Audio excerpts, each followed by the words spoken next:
କରିବନି କହିଦଉଛି ତମକୁ। କିଏ ଗୋଟେ ଦିଅ କୁନା ଦେ ଦେ ତୁ ଟଙ୍କା 5,000 ଦେ ପଇସା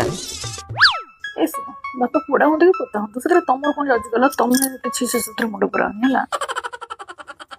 ଯାଇଲେ ସରପଞ୍ଚ ଆଜ୍ଞା ମତେ ବାଡେଇ 3 କିଲୋମିଟର ନେଲେ ମୋ ପାଖରେ ବର୍ତ୍ତମାନ ଯୋଉ ପରିସ୍ଥିତି ଟଙ୍କାଟା ବାହାରିବନି। ହଁ ତୁ ତ ପବନ ଖାଇ ବଞ୍ଚୁଥିବୁ ଆଉ ତୁ ଭଳିଆ କୁଳାଙ୍ଗାର ପୁଅ ଦିଟା ଛାଡ଼ ଛାଡ଼ ତମାନଙ୍କୁ କହି କିଛି ଲାଭ ନାହିଁ। ସନା ମୁଁ କୁଆଡ଼େ କ'ଣ କରିକି ସେ ହରିଚନ୍ଦ୍ର ଯୋଜନାରୁ ପଇସା କରି ସବଦା ବ୍ୟବସ୍ଥା କରୁଛି।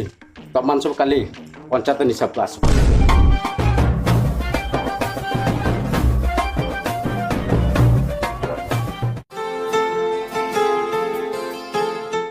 ଆରେ ସନା କୁନା ଆରେ ଆମ ଗାଁର ମାନ ସମ୍ମାନ ବୋଲି କିଛି ଅଛି ନା ନାଇଁ? ହଁ ଆରେ ଗୋଟେ ଲୋକ ଚାଲିଗଲା ପରେ ତା କ୍ରିୟାକର୍ମ କରିବାକୁ ପଡେ କଣ ପାଇଁ ନା?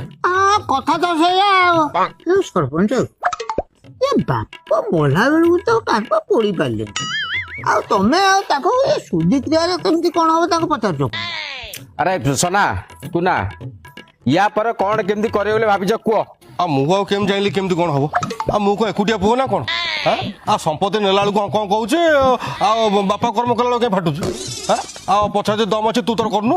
ମୁଁ କାଇଁ କରିବି କାଇଁ ସମ୍ପତ୍ତି ନେଲା ତ ଆଗ ତୁ ବାହାରି ପଡୁଛୁ ଆଉ ଗୁହାଳଟା ମତେ ଦେଇଦିଅ।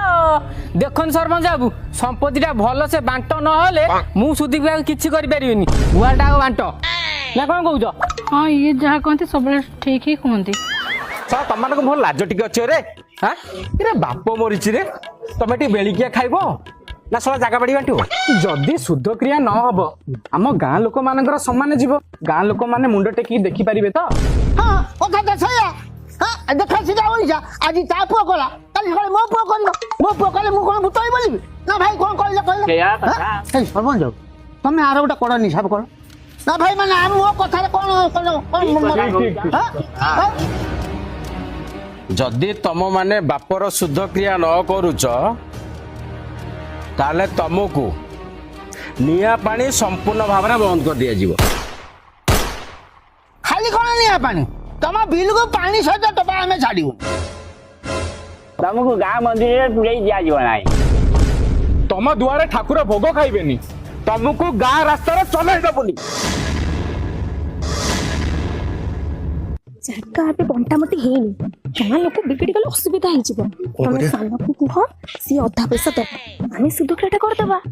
ଗାଁ ଲୋକମାନଙ୍କୁ ଟିକେ ତେଲେଇ ଦବା ତାପରେ ଗୁହାଳଟା ଆମ ହାତକୁ ପଳେଇ ଆସିବ। ହେଲୋ ତୋ ପାଖରେ ଏତେ ବୁଦ୍ଧି ଥିଲା? କଣ ସରପଞ୍ଚ ବାବୁ ଆକ୍ଚୁଆଲି ମୁଁ କଣ କହୁଥିଲି ଆପଣ ସାନୁ କୁହନ୍ତୁ ଅଧା ପଇସା ଆମକୁ